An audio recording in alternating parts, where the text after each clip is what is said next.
welcome. My muscle connection, I think we are at number 13 now? That's 12 or 13. Yes, talking about failure of support.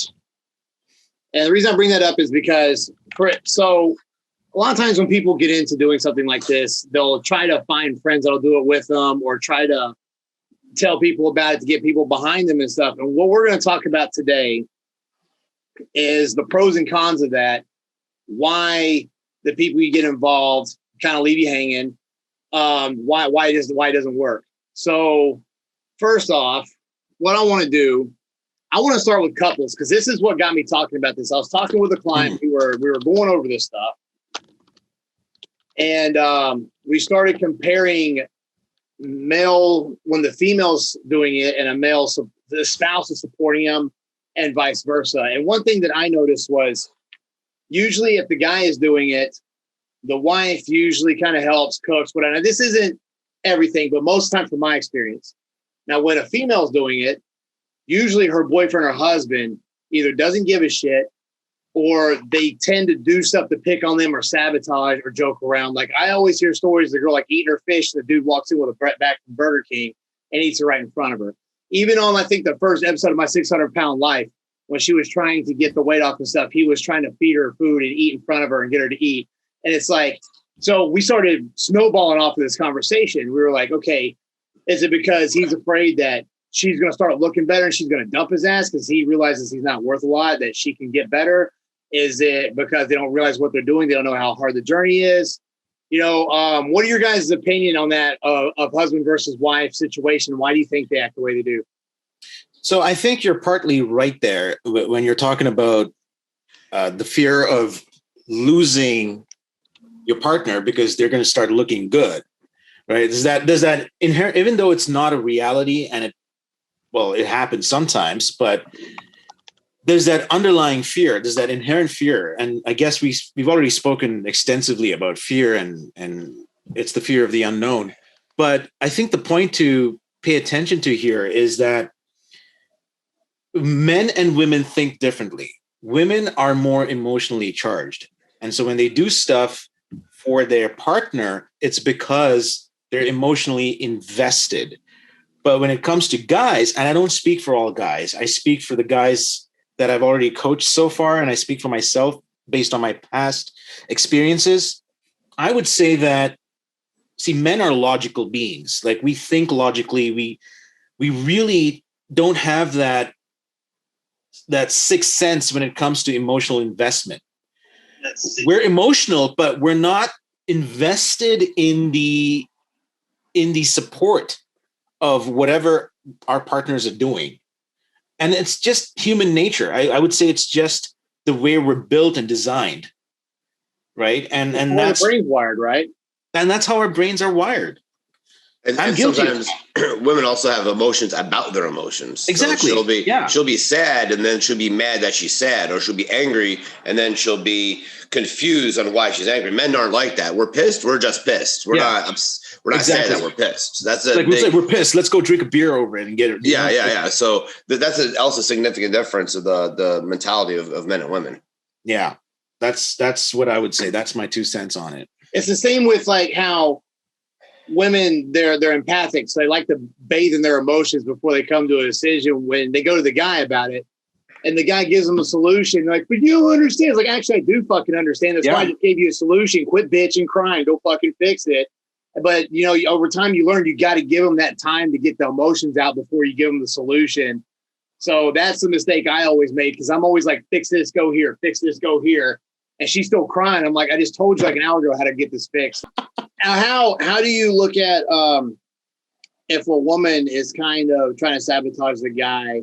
Like, is that, I've seen that sometimes. Like, I know I've been in cases where I've heard comments like, oh, I liked it better when you weren't in shape and stuff. And I'm like, and is this because that's what you prefer? Because you're getting insecure because I look good now?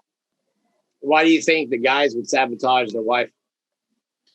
If it's for fitness, I would say that because they don't want, they fear there's this potential that the wife might just end up looking too good, and some other guy who's going to use his charms and seduction tactics, he's going to come along and then steal the girl away. I've seen that.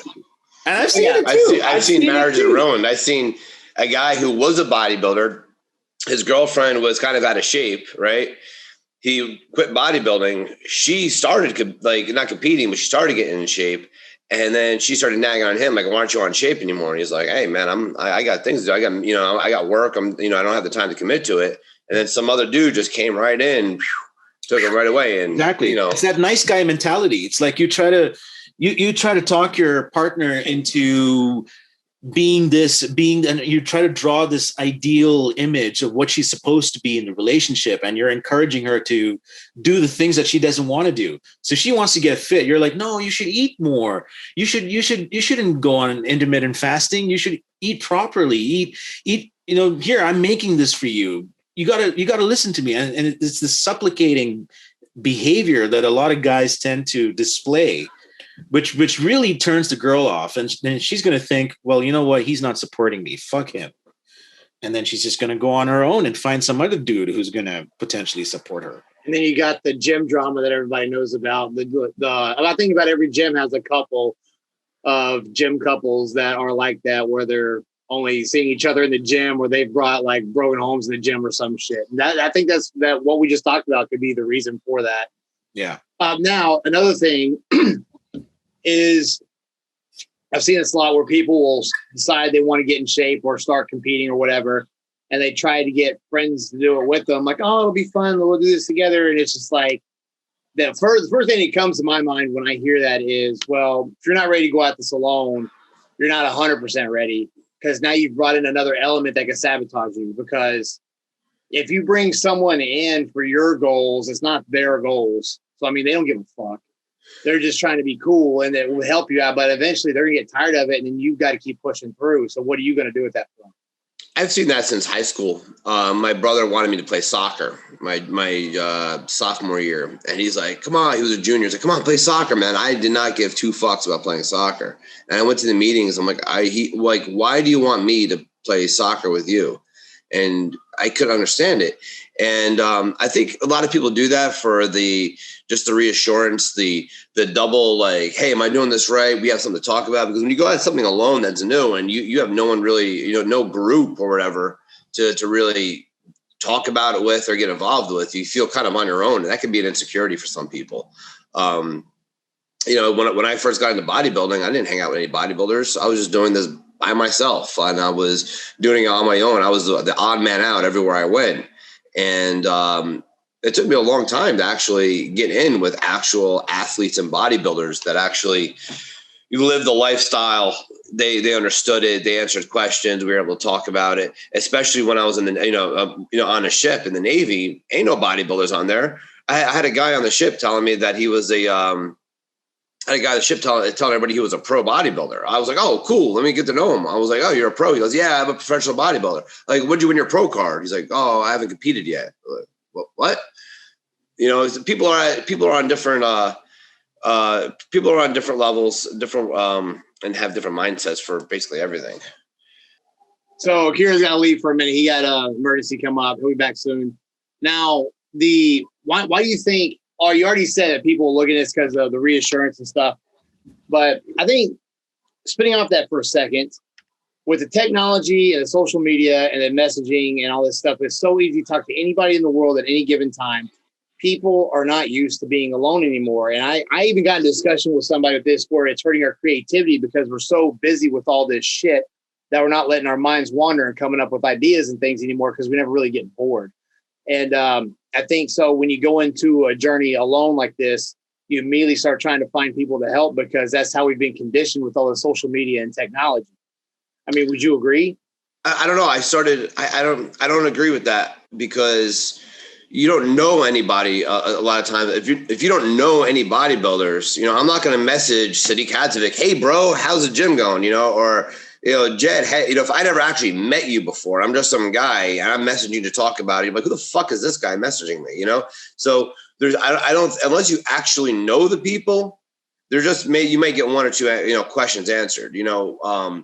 When I was deployed in 2013, I started lifting with this kid, Chad, right? And he was like 115 pounds. And it was a lot more fun to go along with him into it because we would work out together. We'd hang out. We were bros. When we pull into port, it was me and him going to the gym. So it was a lot more fun to be with somebody who was on the same journey and be able to, enjoy just, a friendship, training together. And then when he moved, I got back, I was doing this by myself. I was fucking bored, man. Like, it was just, I still trained hard, but when you're by yourself all the time in the gym alone, going alone, the journey is going to be the journey. But when you got a training partner who brings that intensity, man, and you got a training group and everyone feeds off each other's vibe, that's more exciting for me. I get that. What I'm saying is a lot of people don't have that. Like, you don't immediately find somebody that's going to be into what you're getting into. And there may be a portion we have to go at this alone. But us as a society being able to contact whoever we want, because we have friends, we talk to friends all the time. We don't have to wait till they get home to call them and stuff. Really don't have those periods of being alone anymore. Just in general, not just working out bodybuilding. I mean, just in general. Yeah, that's true. So we're conditioned to try it. Now, on the other side of that, because of the technology and stuff, there's a lot of Facebook groups and stuff where people are starting this that can get in there and support each other because they don't want to be alone. And that can actually be a positive way of using it to help somebody out. Mm-hmm. It kind of works as like a transition. Like, in person, you're kind of alone, but you can always go to this group and ask questions. I'm in a couple that my clients have put me in to answer questions for people. And every once in a while, I'll stroll through and see something and comment on it. And that's good. But I do honestly think that people need to get a mindset of being okay with doing this on your own for some period. I mean, eventually you're going to find people that do the same thing. Your environment's going to fall around you. I've already went into detail about this shit. But there is going to be a transition period where you're like, fuck, man, I'm doing this alone. I'm the only one staying home on Saturday night and all this. But, sometimes it's what you got to do. And I also think that alone period of time prepares you for when you get back out into society and you're still training to be more disciplined and not give in to drinking and eating and stuff, because you've done so long being disciplined that when you go back in, you can say no, or at least have moderation.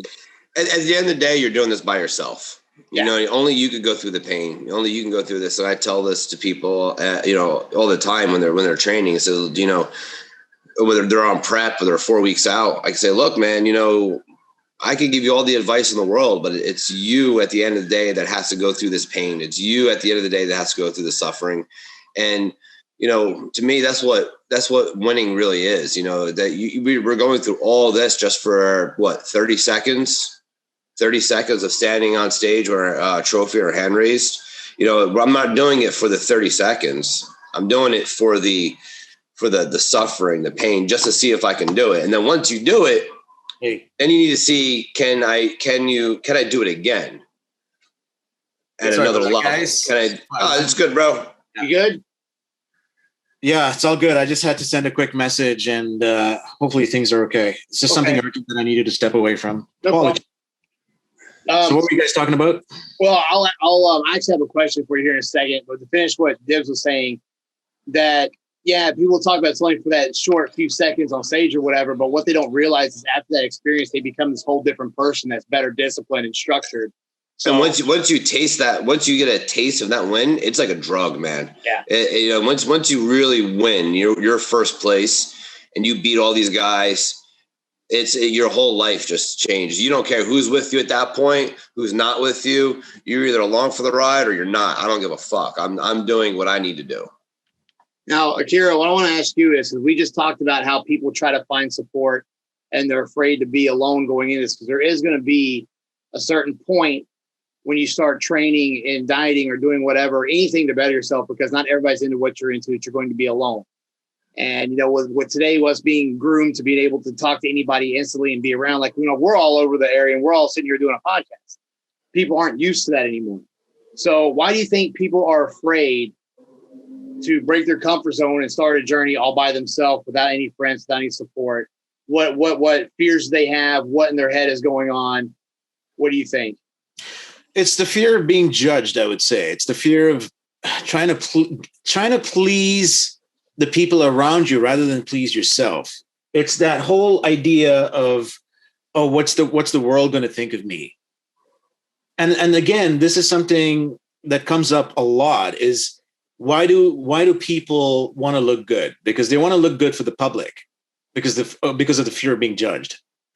But I mean, not everybody's like that. I mean, other people, athletes, they have their own intentions to look the way they do and to train the way they do because they have goals for themselves that they need to set and they want to achieve them. So they need a better body. They need to tone and hone their diet and all those other things.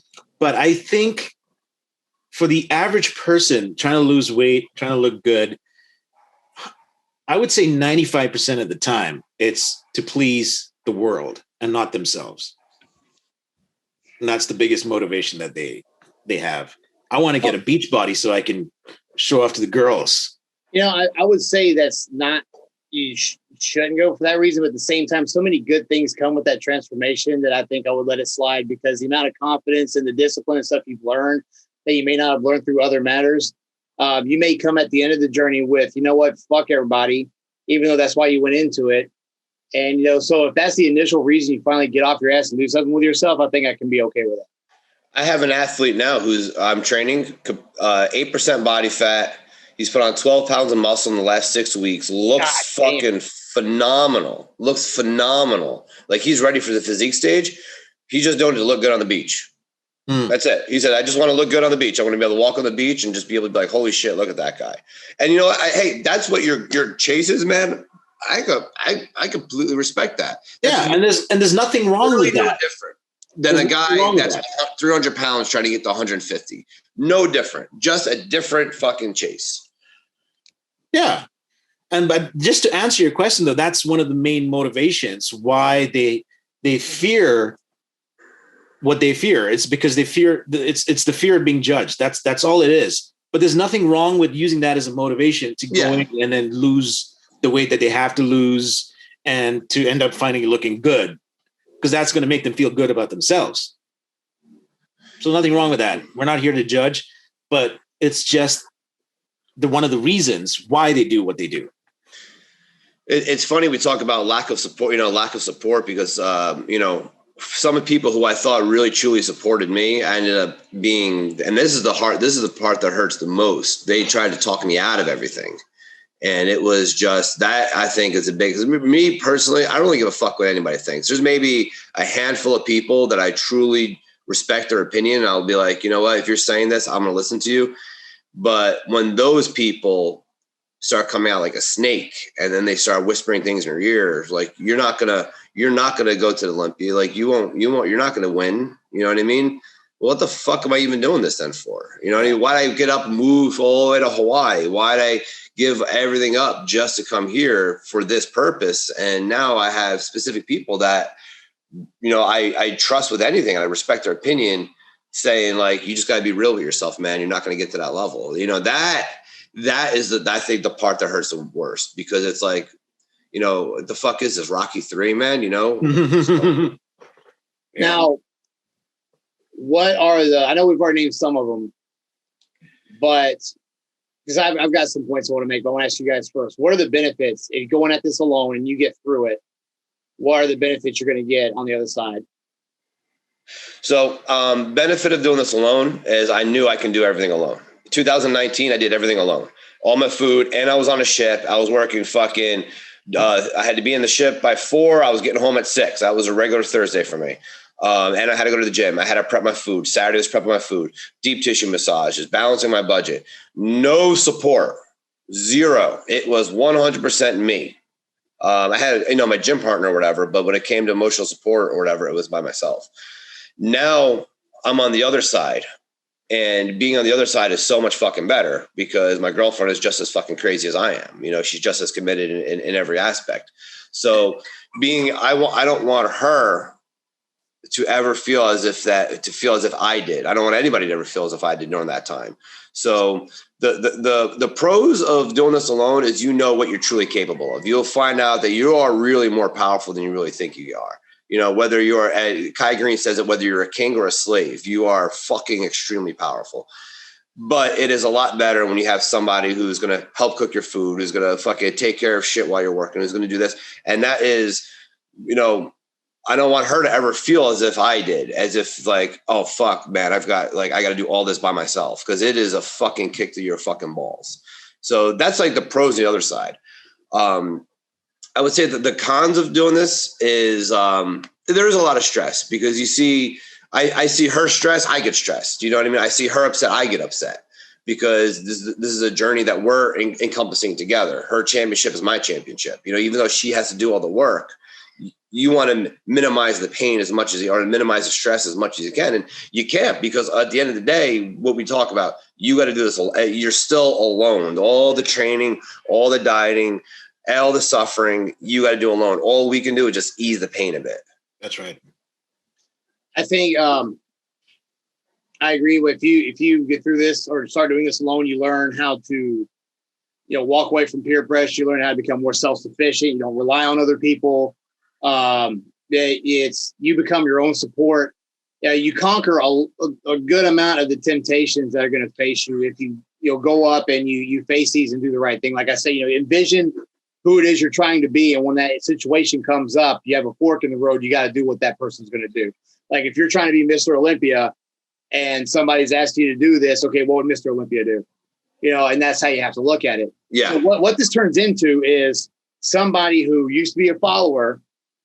They go through this and now they're a leader. They've turned the tables on the crowd because they broke away and everybody probably gave them shit or criticized them or gave them peer pressure. They kept walking away. They achieved this goal.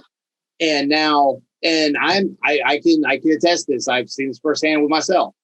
And then those people will turn around and be like, hey, how did you do that? Hey, I'm having trouble with this, man. You're good at that. Can you help me do this? Like, these are the same guys that were giving me shit for staying home on the weekends and stuff. Now they're asking me tips on how to diet or lose an extra 5 pounds or something. So now I went from trying to be cool with them to, they're not trying to be me, but they look up and ask me stuff when they need help. So that's what I mean by when people go from following to leading. Because that every leader at some point is going to have to do that, break away and do their own thing and prove to people that it works. Because you're not going to be a leader if you keep in the crowd and keep following. So I try to tell people that, like, your friends, your family and stuff that are trying to coach you not to do this or coach you to come over on the weekend, you don't do it, then they start seeing your progress. They're either going to at least show you some respect. If they don't, then they're just fucking assholes and they don't need to be your friend anyway. But they'll at least show some respect or start asking you questions or look up to you in some form or fashion. And so, but to do that, to flip those tables, there's going to be a period of being alone and some hardship and some shit you're going to have to conquer because it's a moment of truth and you're going to be tested. And just because you broke away and did it for a couple of weeks don't mean shit. You got to resist the temptation. You got to get the accolades. You got to do all this stuff before it turns. But eventually, at some point, you become this leading figure instead of just being a follower with everybody else. Yeah, you don't get the title of coach for nothing. You got to go through the pain. You got to go through the effort and lead by example. I always believe in leading by example. Yeah, me too. Right? Because the stuff that I'm coaching now to these guys, it's not coming out of my ass. I learned it, I applied it, I saw results, and I retested it, and I went out and I tried stuff, and that's how I was able to eventually lead. And I think Dibs here can agree to that because he's gone through the same struggles. And I'm not trying to speak for you, Dibs. If you want to cut in here, okay. Yeah. So I'm just saying that we both understand that we lead by example and not just pull stuff out of our ass and say, hey, this is what you guys got to do, but never do it ourselves, right? Because there's a difference between being a leader and a boss, right? Did you know that the 4-minute mile was never done? They said it was virtually impossible to break. And I don't remember the guy who did it, but he actually ran a mile in under 4 minutes. Excuse me. And since then, it's been done like 20,000 times or some shit. Sometimes seeing is believing, man. Like people will tell you can't. When I was going to my ship, they said, there's no way you're going to put on muscle on the ship. There's no way. It's impossible because the food you get, whatever. I said, no, I think it's possible. I'm going to make it happen. And while on the ship, I was able to put on so much muscle because I believed that there was a way to make it happen. And Akira, we've talked about this, I think, a long time ago, that your beliefs, affect your thoughts affect your beliefs affect your emotions. Yep. Your beliefs affect your emotions affect your thoughts affect your actions, and your actions affect your results. Exactly. If you believe shit, you're gonna. It's amazing, and we've talked about this in our Think and Grow Rich course. You know, a lot of it goes down to belief. You know, the world is what you think that it is. If you believe you can do this alone, and you believe you're going to win that championship, man, you know, whether you have 100 people supporting you, no support, you're going to do what the fuck it takes. And the power of that is crazy, because things just happen your way. You know, your attitude affects so much around you. And it was a Navy SEAL who told me in 2009. He told me this because this was during a really bad time. I was just dropped out of BUDS, which was Navy SEAL training. I was serving food on a ship, and he told me that he wants me to have the attitude that everybody I meet needs to think of me and just be happy. Be like, oh, Dom, oh, fuck yeah. Dude, he's a great guy, dude. Everybody needs to have that attitude when they think of me, which is very rare to have, because you got to think, I've traveled around the world, and my goal was that every single person, when they hang out with me, there's just, oh, he's a fucking great guy. Of course, you got your haters. That's going to be whatever, you know, no matter what. But imagine having that attitude everywhere you go. You're going to be more successful with that attitude than an attitude of, oh, poor me. Oh, I can't do this. So your attitude is going to develop so much more and will carry on. That will bring the right people into your life. However, there is a clear distinction that we have to make, though, because, and this actually brings us to the concept of Think and Grow Rich, which we'll talk about a bit or extensively. We'll see. There's a difference between thinking about being rich or being successful and actually taking the steps towards doing it. Now, I can sit in my chair and I can burn all I want and say, I'm going to be rich. I'm going to be rich. I am rich. I am rich. I am rich. And nothing will ever happen. But like we talked about, your thoughts influence your emotions, and your emotions influence your actions. And it's the critical factor here is the action. You have to take that first step into doing what you set out to achieve. Otherwise, it doesn't matter what you believe in. It'll never come true if you don't take that first step. Great. Right? And that's the concept here. That's the distinction that we have to make. It's not about, and this is why I have an argument about the law of attraction. Is the law of attraction true? Yes, it is. However, it works differently than what people think it out to be. It's not think and something will happen. It's think, do, and then something will happen. It's the do that's missing from a lot of these books that are being written, and this whole cult following of, oh, let's just think about this. The Secret talks about it. Fuck the secret. Fuck the secret. Fuck the secret. Because you know what? And the funny thing is, The Secret is a direct ripoff of Think and Grow Rich. So it's a ripoff. So a lot of people got Think and Grow Rich and they made their own bullshit sides of it, right? That'd be like saying, I'm going to make Pepsi and I'm going to do this bullshit thing on the side and be like, oh, this is just like Pepsi. But you're like, oh God, this isn't Pepsi. It's cola, but it's not Pepsi. And the law of attraction. So I have a friend of mine named Jen, right? And this is the part that really gets me interested in the law of attraction, right? Is that she does meditation works, affirmations, all about money. She calls herself a money magnet. She goes, hey guys, the money magnet is here. If she finds a nickel on the floor, she'll literally celebrate it. If she finds a quarter, she's like, I got a quarter. She's actually from Canada. She's like, guys, the money. So she'll celebrate no matter what it is. And she believes that money just comes to her, right? She doesn't think it. She truly believes that money comes to her. She's working on her second million right now. She's like, yeah, working on her second million. She actually started a podcast now where everybody's got to pay $500 just to talk to her for an hour. God and people damn. are signing. People are signing up. That's where she's getting the money from. But her belief and her action is good. So the belief is the foundation, right? Her action is saying, all right, cool, I'm doing this podcast, but she's having like business owners, all people, same thing we're doing. We're talking about muscles and NLP and stuff like that. She's just talking about, let's make money, guys. And we're all going to sit together. Y'all going to pay me to talk about how we're going to make money. It's working. So it is working. And I'll tell you why it's working. It's the self-motivation that gets programmed through that belief. It's like you look at a car, right? You fill up the car with fuel. It's going to run smooth because the car believes that it has fuel and it's running smooth. But the moment you're out of gas, what's going to happen is the car's like, oh, shit, now I got to wait till I get my gas filled up. So essentially, the belief is like a fuel.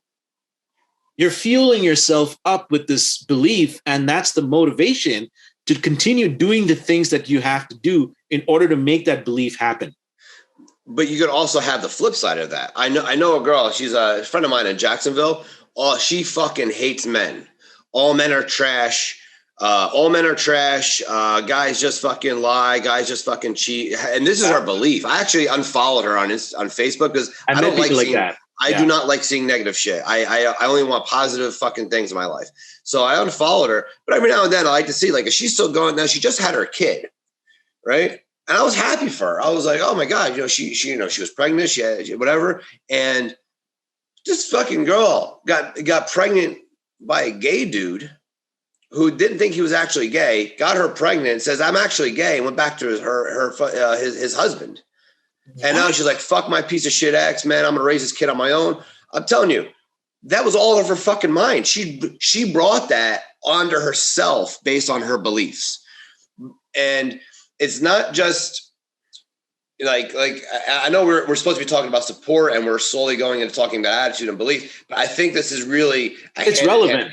It's a hand-in-hand concept. Yeah, it's relevant because I believe I only attract tough motherfuckers in my life. You know what I mean? I only surround myself people like you guys. I love talking to you guys. Because nobody else talks about this. You know my girlfriend, my training partners, my trainer. How did I meet him? Is because my belief is I want tough ass people in my life. I only want to be surrounded by them. So I push myself towards that. The law that I do believe in is the law of association. You are the average of 5 people around you. And I highly believe in that. Why? Because by surrounding yourself with successful people, let's say you want to be successful. You hang out with guys and girls who just want to do nothing with their life. Guess what's going to happen? You're going to start getting that as your motivation. You're going to slack off. You're going to be like, oh, this is okay. This is fine. I'm comfortable. Nothing's going to happen. But then your mind's kind of starts arguing with the internal thought process in your head and going, wait a second, didn't you? A while ago, you said that you wanted to be successful. What's going on? And then there's that misalignment and you're going to fuck yourself up. But the moment you start hanging out with the right people based on your motivations and your intentions, something different starts to happen. You start thinking like them. You start behaving like them. You start doing the same things that they're doing. That becomes the motivation for you to do things even better. And then you start to see the difference. You start to see the results. And that's why it's so powerful. So it's not necessarily, I think it's a combination of the law of attraction and the law of association that really builds that support system that will propel us forward. I know what?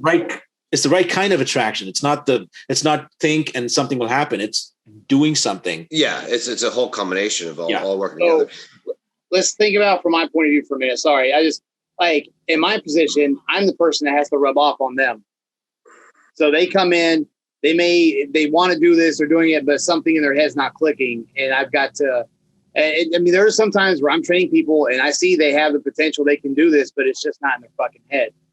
And I have to rub off on them and be like, listen, fuck what this guy just told you. Like, if you seen the amount of change you've just made, if you did this again, you would be stage ready in a short amount of time. You follow all this. Like, I think from my perspective, I need to look at as, I want to surround myself with people, but I should also think that I need to be the person that others want to surround themselves with to motivate them. Especially because that's your business, that's how you make money. And I think that's why an NLP class would actually, I think, really benefit you, because you could start, removing some of the processes in their own mind and reassociating it to something else. Yeah. And that's a skill. And that's what people look up. Like, man, when I train with Jed, he just gets my mind, in a different spot. He, the way he speaks, whatever. And you can use what we call a vocal ventriloquism, where you're kind of thinking for them. Your language would think for them and start directing their mind. When they can leave the gym and the rest of their day is better, they're going to want to come back to you to train. And that requires, skills and, and classes and language that myself and Akira have. Funny you say that, because I had actually tried to think of what can I do in the training business with like online communities or in-person stuff that is just got that edge. And since we've been doing this podcast, I'm like, instead of just running people through the motions and pushing them until they fucking throw up and then telling them what to eat, if I can get their fucking head in the right place too. Like, right. And it could be a simple language pattern. Like, hey, Jimmy, have you ever imagined yourself really being successful in the sport that you really want? And, you know, when you find yourself taking action right now on those thoughts, it makes you want to come back for another workout. Yeah. And that's a language pattern that's so vague because I didn't really say anything. So let's going to get his mind going. Yeah. Let's elaborate that for Jed, because I don't think he understands what we're talking about. If you want to break it down for him, go ahead. But that was a good language pattern. What do you think? That was the language pattern. And he's already tranced out. You can see his got him already tranced out. But before I get into breaking that down, I just want to talk to Jed here for a second, because what you mentioned, see, when I talk about the law of association, I'm talking about your personal circle. I'm not talking about your clients, because you got to separate that. Your clients are your clients. You're being the role model for them. You're being the main guy, the go-to. That's what they want to be. That's their image. So you got to separate when you're coaching them. Don't get drawn in. Don't get pulled into their emotional mindset, because that's not the association that I'm talking about. What I'm talking about is surrounding yourself with people like Dibs and the other athletes that are out there that are successful. And that's your personal circle. Gotcha. That's who you hang out with. That's whom you get support from in order to better your coaching with your clients. And that's essentially what I meant by the law of association. Great. So I just want to make sure that you understand that. Yeah, I get it now. That makes sense. If you guys that listen out there that have trained with me or know me or watched any of the YouTube videos, I do a lot of, hey, this is how you need to think of this situation instead of what you're doing right now because it's fucking you up. I try. I've always tried to do that because I've had to do that myself, teach myself how to look at things different so I wouldn't fuck it up. You know, just anything. Like I when somebody really wants to like break the diet or something, they're competing.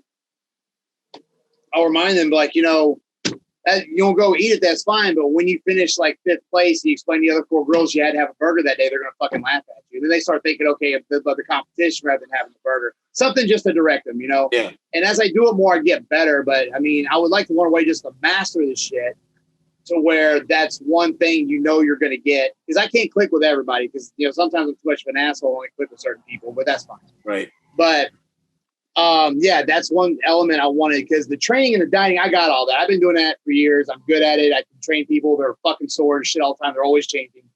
But even people who make good progress, sometimes their fucking head ain't in the right place. Like they still go home and they're fucking not confident, or they don't think they can be anything when they look like they could be on stage in 6 weeks. And it's like, that's the part I want to help unfuck. Yeah. Yeah. Yeah. I get that.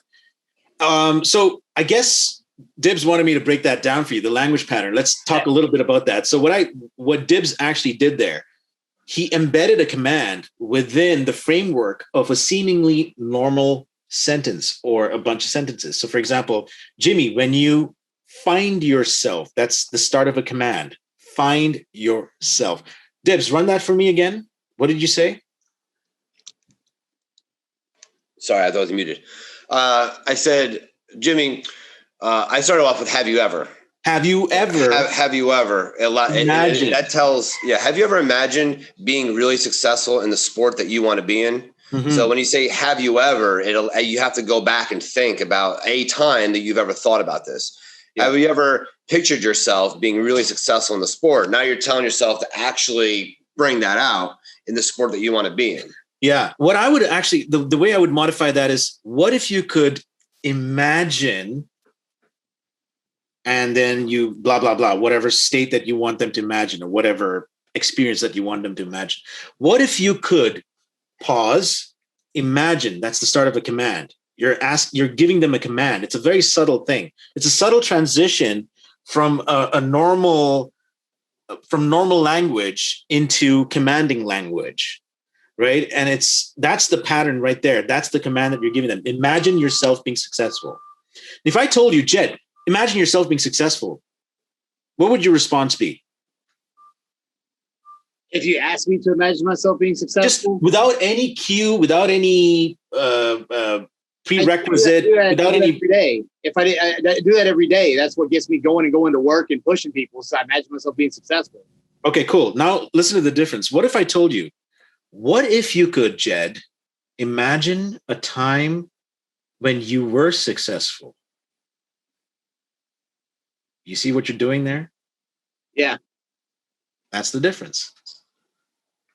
I started thinking about a time that I was and everything I did to get to that point. Yeah.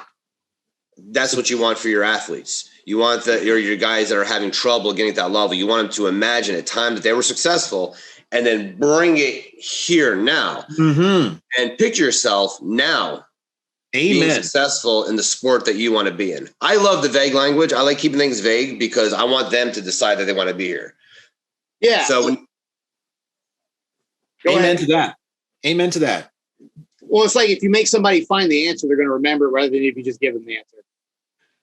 Yes, and then you're telling them to take action on those thoughts. Yeah. Yep. So if there's already a thought saying, I can't do this, right? And it's overcoming their neurology, you want them to go back to a time that they were successful, acknowledge it, get the state, the feeling, and then bring it here now. So yeah, imagine that time, what if you could imagine a time you were successful? They want a spelling bee. And all those feelings you felt, winning and having that one moment of success. Imagine now being able to take action on those thoughts through this workout. You just associated all those feelings to training.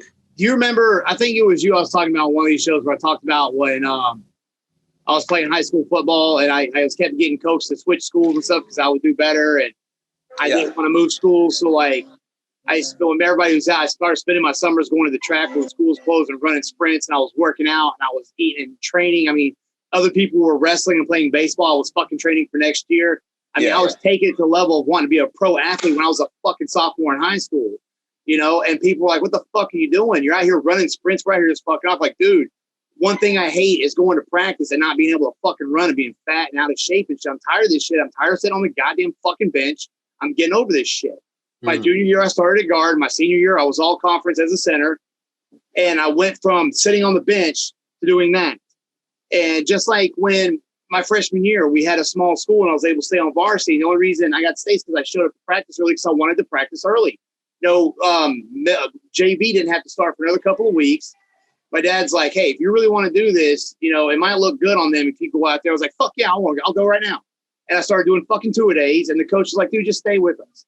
And when I talked about that, I had to get that same mentality back for training people in bodybuilding. I'm like, okay, I'd make a smaller plate. I cut out the fucking Lyft and Uber at night. So I spend that either working on this shit, doing abs build, because this is what I want to fucking do. Compete, bodybuild, train people, get this message out, the YouTube shit. It's all related. You can do it all because it's all the same fucking topic. And I had to get that mentality back. I'm not saying I'm 100% there, but I'm definitely saying I'm getting better because I'm having to take myself back to when I was alone running sprints and shit and killing myself for what people thought was for no fucking reason was stupid. But when I got that damn all conference plaque, I've got it here in my fucking room. I brought it back with me when I went home because it means a lot. Man, that one language pattern got Jen on a roll. Yeah, so like I have to remind myself. That wasn't even a full sentence. We got Jen rolling. It's like I had to take myself back to, you've done this before, dude. This is nothing new. So shut the fuck up and do what you got to do. This is nothing new for you. Yeah, and it's also the way. So if you had to go back to that whole failure of support, I would also say that I'm just going to come out and say it. I think the fact that when people give outright commands and say, don't do this, don't do that, what's going to happen? The mind's going to default to, well, fuck that, I'm going to do it. Yeah. Right? Like what, like, for example, if I tell you, Jed, don't think about a white elephant. That's the first thing I'm going to do. Exactly. You're going to think about that fucking white elephant. Right? And so that's the white horse. That's because I'm a dumbass. So. But see, that's the thing. Our minds are built to think about the obvious and to ignore the obvious commands, right? Like when we say, get me a glass of water, are you going to get me a glass of water? You're going to be like, fuck you. You can go get your glass of water. I'm not going to go get that for you. But what if I said, Jed, imagine yourself just grabbing me that glass. I'm exaggerating here, but I'm going to say, imagine yourself getting me a glass of water. You're going to be like, wait, what does he mean by that? But if you just say you were like, man, I'm fucking thirsty. Like, oh, I got some water, dude. Here, grab some. There you go. Yeah. So that's why these language patterns work the way they do, because it takes the obvious out of the equation. And so what we end up doing is we talk on a subconscious level, because the brain can't resist the subconscious commands that are being heard or being communicated by the other person. I want to get something across before we have to. I mean, we still got some time, but I want to get something across about you guys out there. You're trying to find friends, support, groups to do this with or whatever. You have to realize, like, if you have a set of goals, those are your goals. Nobody else knows. Nobody else cares. Nobody gives a fuck. And you know, you could be just setting up another obstacle to get in the way. And I won't say if you're not ready to go at the salon, you may not be ready. You might, but you just, you know, the fear of the unknown, going in alone. I get it, but it's something you have to come to terms with. I mean, and then, you know, like I said, over time, like you will come across people that will support you that are in there. But, you know, when you initially go into it, don't say, well, I'll do this. You know, I'll get my friends to do it with me. Fuck all that shit. You know, it's not their goals. They don't care. And I mean, they may want to support you and stuff, but to do it with you 100%, they don't fucking care. Like they have their own shit they got to worry about. Oh yeah. So people have to remember that. Yeah. And it goes back to like the whole public image thing. It's like, you really think that people care about the way you look? They've got so much on their minds already. In fact, they're thinking about how other people will think about how they look. So they're doing the same thing you're doing. So it doesn't matter. It's just, it comes back full circle, right? It boils down to you and what you can do with your life for yourself. That's unless you're a freak like me, because I walk on the beach, man. People, I got kids come, like, Mom, look at that guy. I'm like, yes, yes. My favorite is our little kids, man. When a little kid comes up and they're just like, oh, they start flexing their muscles. A little bit of like, yeah, it's like, yeah, make America great again. Yeah. Fuck them till they're dead. Like, they're fuck, man. You said that. I lost my train of thought, dude. Shit. I have a habit of doing that to you guys. I'm sorry. You should put the Homelander suit. You ever see The Boys? Oh, no. God, that would be funny as shit. That's perfect for Dibs. That's perfect for Dibs. He'd wear the Homelander suit and be like, yeah. I know what that is, but I'm looking it up. I'll watch it. It's a good show. I think the third season comes out soon. Yeah, I can't wait for the third season. I can't wait. Shit. Oh, so when people are afraid about being judged, I tell them, like, hashtag the gym you're thinking about going to. And what you're going to see is everybody taking selfies, worrying about what they look like. They're doing that so much, they don't give a fuck what you're doing in there. They're posting their own shit. And they start laughing. They start laughing like, yeah, you know, you're right. And they'll sign up. Exactly. So, yeah. I mean, nobody cares, man. They got their own goals. They don't give a fuck what you're doing. If anything, you go into a gym and you start pushing, those people see you're trying to change yourself. They're going to back you up and get behind you and ask you your questions and shit. And then your environment's now changing and you're now getting to an environment of friends and stuff that's going to support you that you actually wanted in the first place.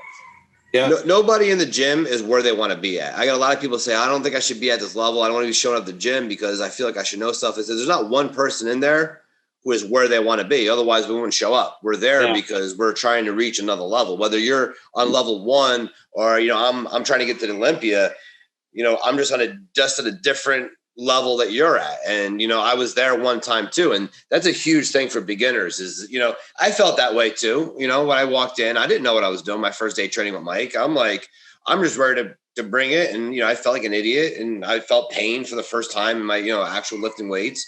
But I was like, hey, I'm just starting off here and this is can only go up if you stay. If you stick with it, you stay consistent, you eat right, you do what you're supposed to do, you have a strong belief system, it can only go up. You're going to have setbacks, you're going to have failure, you're going to have doubt, but it can only go up.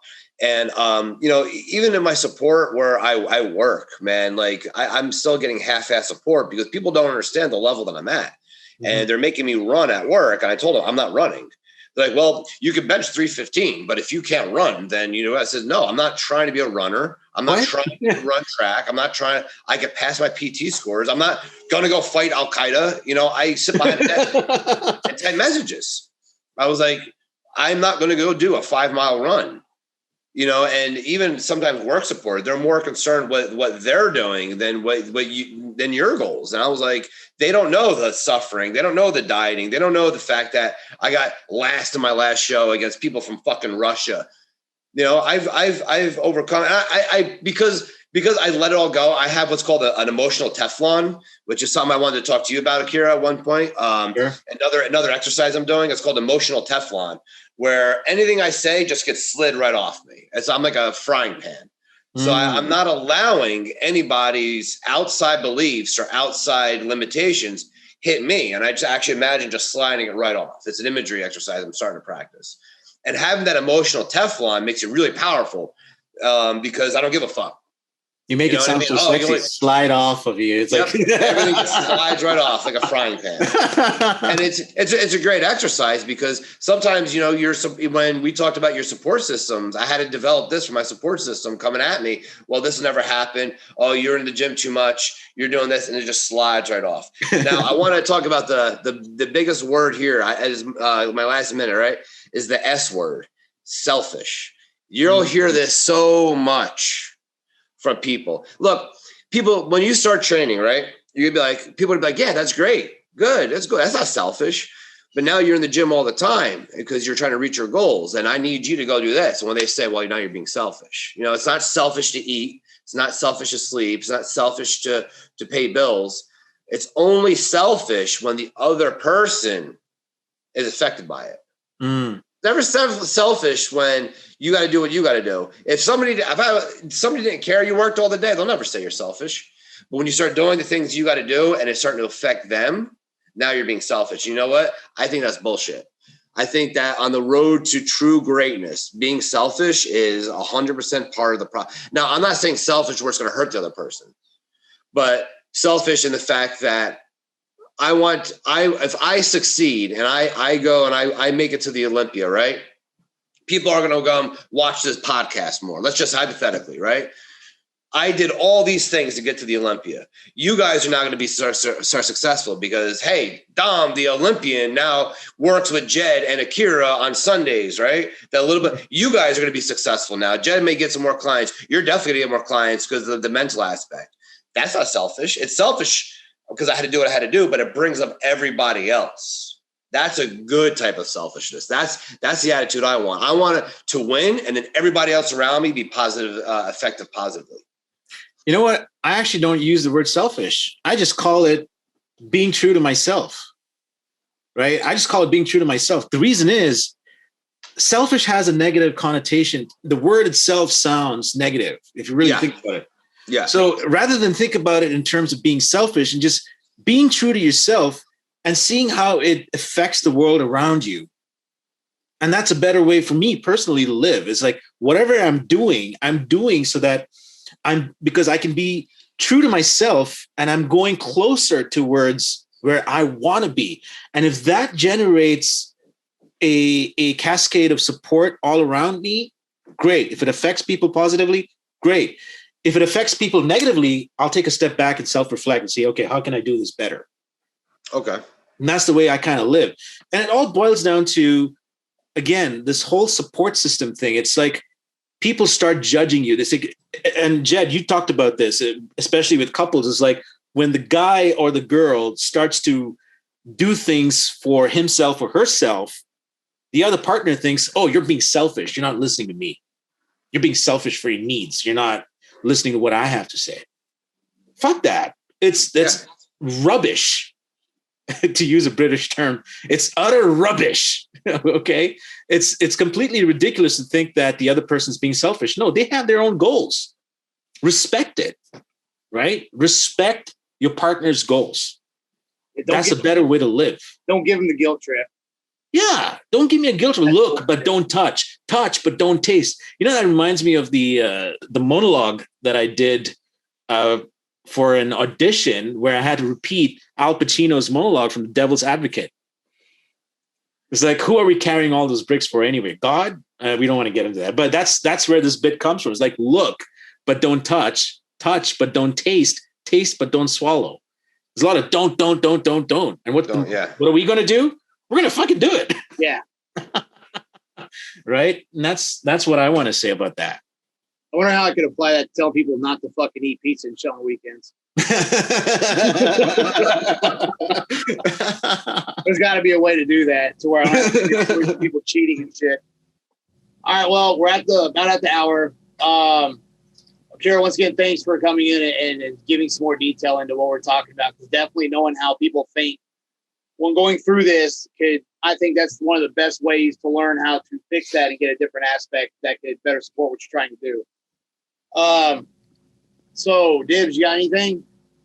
I think it was another great podcast. Is every week we're really touching on some great stuff. I think we should do an application week. Maybe we could talk about this another time where we could start actually doing steps for people with using NLP language patterns they can do to themselves to get past those emotional barriers. And we're talking a lot about barriers.